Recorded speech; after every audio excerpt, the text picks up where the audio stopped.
Channel 5 news நேயர்களுக்கு வணக்கம். இன்னைக்கு நம்ம பார்க்கக்கூடிய விஷயம் என்னன்னா, அமித்ஷா சென்னை வருகை. அதே நேரத்தில மாநில தலைவர் அதிரடியாக மாற்றம். அதிரடிங்கிறத விட அது எல்லாருக்கும் தெரிஞ்ச விஷயம் தான். திரு நயினார் நாகேந்திரன் அவர்கள் புதிதாக மாநில தலைவராக தேர்ந்தெடுக்கப்பட்டிருக்காரு. இப்ப என்ன ஒரு விஷயம்னா, அண்ணாமலை அவர்கள் விட்டு சென்ற பணியினை திரு நயினார் நாகேந்திரன் அவர்கள் செய்வார்களா? அப்படின்னு ஒரு பெரிய எதிர்பார்ப்பு எல்லார் மத்தியிலே இருக்கு. முன்னாடி எப்படின்னா பாஜகங்கிற ஒரு கட்சி தேர்தல் நேரத்தில் மட்டும்தான் வெளில தெரிய வரும். சீட்டு கொடுக்க நேரம் அப்படின்ட்டு அந்த மாநில தலைவர் போஸ்டிங்கே கூப்பிட்டு கொடுக்குற மாதிரி இருக்கும். சீனியராக அப்போ நீங்கள் பார்த்துக்கங்கன்ட்டு. இப்போ தமிழக அரசியலே உற்று நோக்கக்கூடிய ஒரு விஷயமா பாஜக வளர்ந்துருக்குன்னு கேட்டிங்கன்னா அதான் 100% உண்மை. அதே நேரத்தில் திரு அண்ணாமலை அவர்கள் விட்டு சென்ற பணியினை திரு நயினார் நாகேந்திரன் அவர்கள் அவருக்கு இணையாக செய்வாங்களான்னு அப்படின்னு கேட்டால் ஒரு பெரிய கேள்விக்குறி. என்னை பொறுத்த வரைக்கும் சொன்னால் அதுக்கு 100% வாய்ப்பே இல்லை. அவருக்கு ஒரு தனிப்பட்ட முறையில் வாழ்த்துக்கள், புதிய தலைவர். அதே நேரத்தில் அந்த இடத்த ஃபில் பண்ணுவாரா அப்படின்னு கேட்டிங்கன்னா இல்லவே இல்லை. ஏன் சொல்கிறேன்னா, உதாரணத்துக்கு பல விஷயம் சொல்லலாம். அதிமுகவுடனான ஒரு நல்ல ஒரு பாண்டிங்கில் இருக்கக்கூடியவர் தான் திரு நயினார் நாகேந்திரன் அவர்கள். ஏன்னா அந்த கட்சியில் இருந்து அமைச்சராக இருந்தவர். அதே நேரத்தில் இப்போ வரைக்கும் ஒரு நல்ல செல்வாக்கு இருக்குது. அவங்களுக்கு கூட ஒரு நல்ல ஒரு அண்டர்ஸ்டாண்டிங் இருக்குது. ஒரு பக்கம் கூட்டணி உடன்பாட்டுக்காடி கூட மாத்திரன்னு சொல்கிறாங்க. இதில் என்ன ஒரு பார்க்கப்படக்கூடிய ஒரு விஷயமா இருக்குது என்னென்னா, அண்ணாமலை அவர்கள் மாநில தலைவர் தூக்கிட்டாங்க. அதே நேரத்தில் நயினாரை நியமிச்சிட்டாங்க. நயினார் நாகேந்திரன், தமிழிசை போன்றவர்கள்லாம் பல குற்றச்சாட்டுகள் என்ன வந்துச்சுன்னா, இவங்க அதிமுகவுடனான கூட்டணியை விரும்புகிறாங்க.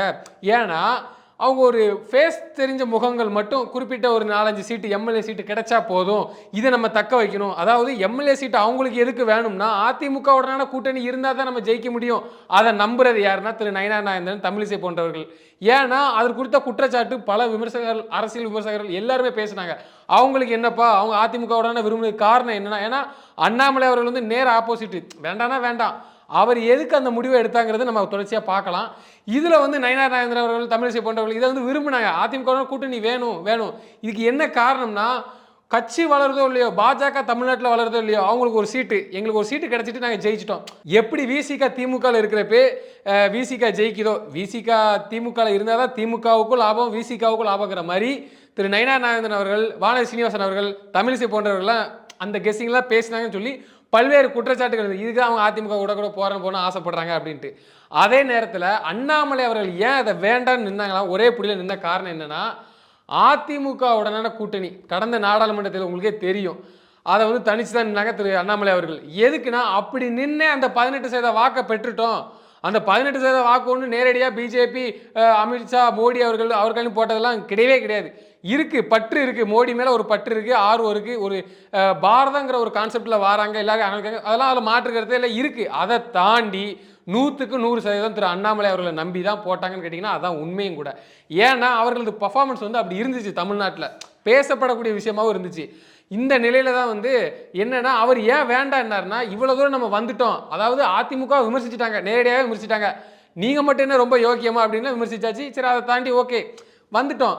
அப்போ இதே நிலையை விட்டுறக்கூடாது. அண்ணாமலை அவர்கள் எடுக்கிற முடிவு இதுதான். இந்த இடத்துல நம்ம உற்று நோக்கக்கூடிய ஒரு பார்க்கக்கூடிய விஷயமா இருக்குது.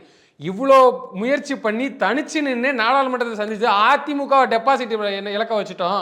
இதை விட மிகப்பெரிய ஒரு சாதனை எதுன்னு கேட்டிங்கன்னா இப்போதைக்கு இல்லை. இந்த சூழ்நிலையில் அண்ணாமலை பொறுத்த வரைக்கும் எப்படின்னா, ஒரு விஷயத்தை தொட்டாருன்னா உறுதியாக நிற்கிறார். அதில் ஒரு பாராட்டப்படக்கூடிய ஒரு விஷயம் தான். ஊழல் குறித்து பேசுகிறது யாரு? அண்ணாமலை அவர்களை எடுத்து வைக்கும் போது தான் திரு விஜய் அவர்கள் பேசுவாங்க. அதாவது இவர் எடுப்பார், அதை வச்சுக்கிட்டு எடப்பாடியும் பேசுவார். எதிர்க்கட்சியாக செயல்படுது அண்ணாமலை அவர்கள் தான். அந்த நிலைப்பாட்டில் உறுதியாக இருக்க போய் தான் வேண்டானா வேண்டாம், ஏன் நாங்கள் சட்டமன்ற தேர்தலே இந்த கூட்டணியை வச்சு நாங்கள் சந்திச்சுக்கிறோம். இது எவ்வளோ பெரிய ஒரு விஷயம். ஏன்னா நம்பிக்கை இருக்கிறாரு. திரும்பவும் அதிமுக கூட போய் கேட்டால் அந்த கெட்ட பேர் ஏன் வேணும்? ஏன்னா பழைய அதிமுக இப்போ கிடையாது. இப்போ எடப்பாடி பழனிசாமி அவர்கள் நம்பி ஒன்றும் பெருசாலாம் ஒன்றும் யாருமே கிடையாது. அது 100% உண்மை. ஏதோ இருக்குது. அவருக்கு என்னன்னா, இப்போ இது கூட கூட்டணி வச்சு தான் இருக்க அந்த பேரையும் தக்க வச்சுக்க முடியும். அவர் சந்தித்த தேர்தலில் பார்த்தீங்கன்னா அன்றைக்கி பன்னீர்செல்வம் அவர்கள் கூட இருந்தாங்க. அவர் முக்குளத்தூர் வாக்குலாம் அதாவது கணிசமாக விழுந்துச்சு. ஜெயிச்சுட்டு 64 சீட்டு பன்னீர்செல்வம் உடனே கூட்டணியை வச்சு ஜெயிச்சுட்டு எதிர்க்கட்சியாக உட்காந்துட்டு இன்னைக்கு இவ்வளோ பேச்சு பேசுகிறாங்க. அது தேர்தலாம் தெரிய போகுது. ஏன்னா திரும்ப சந்திக்கணும் இல்லை, அது லட்சணம் தெரிஞ்சு அது வேற விஷயம். அதே நேரத்தில் இதுக்கு முன்னக்கூட்டி பார்த்தீங்கன்னா திரு எல் முருகன் அவர்கள் நீங்கள் பார்த்துருப்பீங்க. அதிமுகவுடனான கூட்டணி வச்சு சட்டமன்ற தேர்தலை சந்திச்சு ஜெயிச்சு 4 பேரை உள்ளே அனுப்புனாங்க. உள்ளே அனுப்பி அதை தனிப்பட்ட முறையில் கவனிச்சாங்க. எப்படின்னா, மாவட்ட தலைவர்கள் இந்த 4 பேரை வெற்றி பெற வச்சது நீங்கள் தான் அப்படின்னு சொல்லிட்டு இனோவா கிறிஸ்டா காரு கமலாலய வாசல்லேருந்தே கிளம்ப கொடியரசு தொடங்கி வச்சார். இவ்வளோ விஷயம் நடந்துச்சு. இந்த அளவுக்கு இறங்கி செஞ்ச திரு அண்ணாமலை அவர்கள் தான். இப்போ மிகவும் அமைதியாக அவர் மாத்திட்டாரு. அதே நேரத்தில் திரு அண்ணாமலை அவர்கள் இதில் விருப்பம் இல்லை, கட்டுமாக இருந்திருந்தாருன்னா பிரச்சனை வரும், உண்மையிலே வரும். அவரே சொல்லிட்டாரு பிரச்சனை. ஏன்னா வெளிப்படையாக பேசிட்டாரு, நான் விளைவிக்கிறேன். தலைமைக்கு கட்டுப்பட்டு நான் செயல்படுறேங்கிறனால அதனால தான் தொண்டர்கள் யாருமே பெருசாக வந்து எழலை. இல்லாட்டா நேரத்துக்கு அண்ணா கமலாலய வாசலில் ஒரு படையே நிற்கும். அதான் ஒரு உண்மையும் கூட. அதே நேரத்தில் விமர்சனம் பயங்கரமாக வைப்பாங்க. நம்பிக்கை இழந்து போகும். இதான் ஒரு பெரிய விஷயம். இன்னொரு பக்கம் பார்க்கக்கூடிய விஷயம் என்னன்னா, இவ்வளவு பிரச்சனை நடந்தாச்சு. அதே நேரத்தில் அண்ணாமலைக்கு முக்கிய பொறுப்பு வேற ஒரு பொறுப்பு கொடுக்குறாங்களா அப்படின்னு ஒரு தகவல் வந்து வந்துட்டு இருக்கு. அவர் என்ன சொன்னார்னா, ஏற்கனவே சொல்லியிருக்காரு, நான் டெல்லி போக மாட்டேன், தமிழ்நாட்டில் தான் இருப்பேன். அந்த வார்த்தை கொஞ்சம் எல்லாரும் விட்டு நோக்கக்கூடிய வார்த்தையாக இருக்குது. அப்போ வந்து டெல்லி போக மாட்டாரு, மத்திய அமைச்சர் பதவி கேட்டிருக்காங்க, இவர் வேண்டான்ட்டாரு. அதே நேரத்தில் தமிழ்நாட்டில் தான் இருப்பேங்கிறதுக்கு என்னன்னா, இதெல்லாம் மிகப்பெரிய ஒரு ட்விஸ்ட் இருக்குது. மாநில தலைவராக நயினார் நாகேந்திரன் அவர்கள் இருந்து செயல்படுங்க. அவருக்கு ஒரு ரொம்ப நாள் ஒரு ஆசைப்பட்டது, எல்லாருக்கும் ஆசை இருக்க தானே செய்யும். யாருக்கு தான் ஆசை விட்டு போச்சு? அவர் ஆசை நிறைவேற்றிட்டு போகும்போதே வந்து கமலாலய வாசலில் தொட்டு கும்பிட்டு தான் உள்ளே போனார். அப்பவே தெரிஞ்சு போச்சு அவர் தான்ட்டு. அதே நேரத்தில் வேட்புமனு தாக்கல் பண்ணால் அன்றைக்கி யாருமே வரல. அண்ணாமலை அவர்கள் தலைமை தாங்கியே நயினார் நாகேந்திரன் வேட்புமனு, ஏன்னா தலைமை என்ன சொல்லுது அதானே, யாரும் போட்டி போட முடியுமா, இல்லை யாரும் வேட்புமனு தாக்கல் பண்ண முடியுமா? ஏன்னா டெல்லி மேலிட சொல்லுது தான் நடக்கும். ஓகே, அது ஒரு பக்கம் இருக்கட்டு. தமிழ்நாட்டில் தான் அண்ணாமலை இருப்பார் அப்படிங்கிற ஒரு பெரிய ஒரு சர்ப்ரைஸ் வந்து கொடுத்துருக்குறாங்க. தென் மாவட்ட பொறுப்பாளராகவும் போட போகிறாங்க அப்படின்னு சொல்கிறாங்க. ஏன்னா அவரை வந்து பெரிதும் பற்றா நேசித்து வந்து அதிமுக தொண்டர்கள் வெளியில் வந்து பாஜகவை விரும்பினாங்கன்னா அதான் 100க்கு 100 உண்மை. அது எந்த சமூகமாக இருக்கட்டும், முக்குளத்தூர் சமூகமாக இருக்கட்டும், யாரும் நான் குறிப்பிட்டு சொல்லலை, விரும்புகிறாங்க. அந்த கரிஸ்மேட்டிக் லீடர்னு அண்ணாமலை வந்து நேசிக்கிறதுக்கு காரணம் இதுதான். வந்துட்டார், அவர் டெல்லிக்கோ போகிறதில்ல, வேற எந்த பொறுப்புக்கும் வரப்போகிறதில்ல. இந்த நிலையில் வந்து அவர் சொல்லுங்க. இப்போ இதில் என்ன ட்விஸ்ட்டுன்னு நான் அந்த ட்விஸ்ட்டை சொல்லிடுறேன். அண்ணாமலை அவர்களுக்கு வந்து தலைவர் பதவியிலேருந்து தூக்கிட்டாங்க. அதே நேரத்தில் பொறுப்பாளராக போட்டுருவாங்க. இப்போ 26 சட்டமன்ற தேர்தல் வருது. இதில் ஏதாவது ஒரு தொகுதியில் அண்ணாமலை அவர்களை வேட்பாளர்களாக போட்டியிட்டு ஒரு ஜெயிக்கும் பட்சத்தில் அதிமுக கூட்டணி வச்சு, அதிமுக பாஜக தலைமை கூட்டணி வகித்து ஜெயிக்கும் பட்சத்தில் அசம்பிளிக்கு உள்ளே போகும்போது அண்ணாமலை அவர்கள் அந்த வெற்றி பெற்ற பாஜக எம்எல்ஏக்கு ஒரு சட்டமன்ற குழு தலைவராகவும் அந்த கேண்டிடேட்டில் வைக்கிறாங்க. அவர்கள் டார்கெட்டும் அதாக தான் இருக்குது. இது ஒரு நல்ல விஷயம்தான். இப்போ எந்த பிரச்சனையும் இல்லை.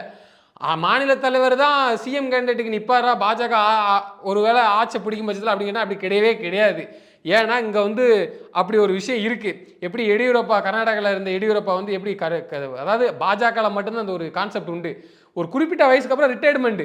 இது வேறு எந்த கட்சியிலுமே கிடையாது. அங்கே அதேமாதிரி அவர் ரிட்டையர்மெண்ட் பண்ணாங்க. அவர் பையன் ஏதோ மாநிலத்தில் இருந்தாங்க, அதெல்லாம் பண்ண முடியாது, சீனியாரிட்டி படி தான் கொடுப்போம் அப்படின்னு சொல்லி ஒரு நீட்டாக ஒரு ஃபார்மெட்டில் வந்தாங்க. அந்த ஃபார்மெட் தான் தமிழ்நாட்டிலையும் இருக்கும். முதல்வர் கேண்டிடேட்டு அதில் மாற்றமே இல்லை. ஒரு பின்னால் வரும் பட்சத்தில் எல்லாருடைய எதிர்பார்ப்பு அதான், அது வேற விஷயம். வரும் பட்சத்தில் அவராக தான் இருக்கப்படும். அதில் அதனால தான் அவர் நான் தமிழ்நாட்டில் தான் இருப்பேன், எவ்வளோ பதவி கொடுத்தாங்க, பொறுப்பு நீங்கள் வாங்க உங்களுக்கு கொடுக்குறோம். ஏன் ஒரு ராஜ்யசபா சீட்டு வட மாநிலத்தில் வந்து வேக்கண்ட காலி பண்ண இடத்துல ஒரு ராஜ்யசபா சீட்டை கொடுத்து வந்து டைரெக்டாக அமைச்சர் ஆக்கிட்டு போகலாம், எல்முருகன் ஆக்கின மாதிரி. அவர் விரும்பலை, அண்ணாமலை அவர்கள் விரும்பலை. ஏன்னா அதை கேண்டிடேட்டுங்க, அவர் தமிழ்நாட்டு சிஎம் கேண்டிடேட் தான். இன்னொரு பக்கம் சொல்கிறாங்க பிஎம் கேண்டிடேட்டுங்கிறாங்க. அது வந்து எந்த அளவுக்கு வந்து வருங்காலத்தில் வரலாம், ஏன்னா வயசு இதெல்லாம் பார்ப்பாங்க. இப்போதைக்கு இதுதான் வந்து இதில் மிகப்பெரிய ஒரு சஸ்பென்ஸாகவும் ஒரு சர்ப்ரைஸாகவும் நம்ம கூட சொல்லிக்கலாம். ஏன்னா 26 சட்டமன்ற தேர்தலில் அண்ணாமலை தலைமையில் தான் நடக்கும். மாநில தலைவர் நயினார் நாகேந்திரன் அவருடைய மொத்த பொறுப்பையும் தூக்கி கொடுத்துட மாட்டாங்க. அப்படி தான் எங்களுடைய காய் நகர்த்தலும் இருக்குது. ஒரு தொகுதியில் வந்து அண்ணாமலை வேட்பாளராக போட்டு விட்டுட்டு ஜெயிக்கும் பட்சத்தில் கூட்டணியோடு ஜெயித்தாலும் சரி, ஒரு முக்கிய பொறுப்பாக அவங்க கூட்டணியை பின்தொடர்ந்து பாஜக பின்தொடர்ந்து அவங்களோட அணிக்கு தலைமை தேர்த்து ஜெயித்தாலும் சரி, இவருக்கு வந்து அந்த சட்டமன்றத்தில் உள்ள ஏற்றணும் முடிவு பண்ணிட்டாங்க. இங்கே பேசுகிற அண்ணாமலை சட்டமன்றத்தில் போய் பேசணும். உங்களுக்கே தெரியும் சட்டமன்றத்தில் எந்த அளவுக்கு நடக்குன்னு தெரியும், எந்த அளவுக்கு திமுக பண்ணுற வேலைன்னு தெரியும்.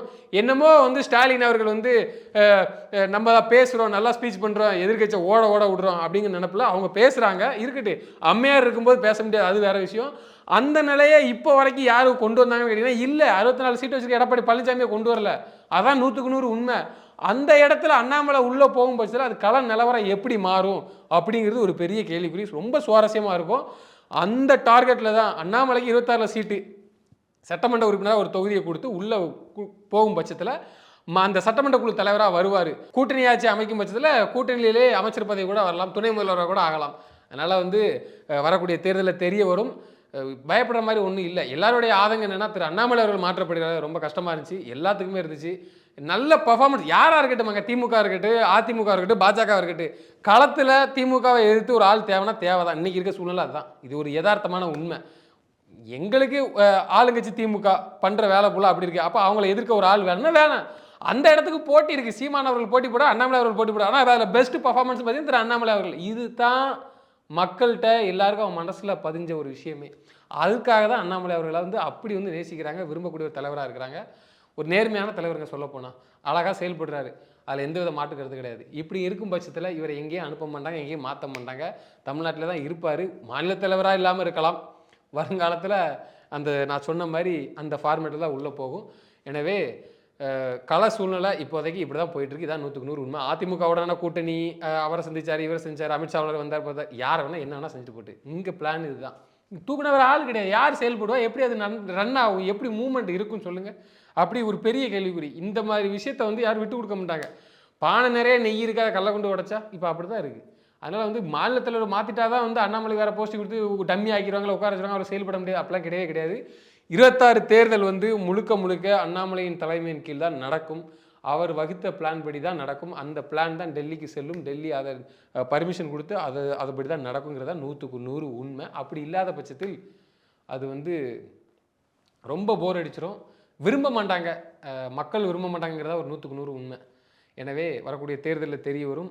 அண்ணாமலை அவர்கள் வந்து தொகுதியில் நின்று வெற்றி பெற்று சட்டமன்றத்துக்கு போவார் என்பது எல்லாருடைய வேண்டுகோளாகவும் இருக்குது. அதான் ஒரு நம்பிக்கையாகவும் இருக்குது. நன்றி, வணக்கம்.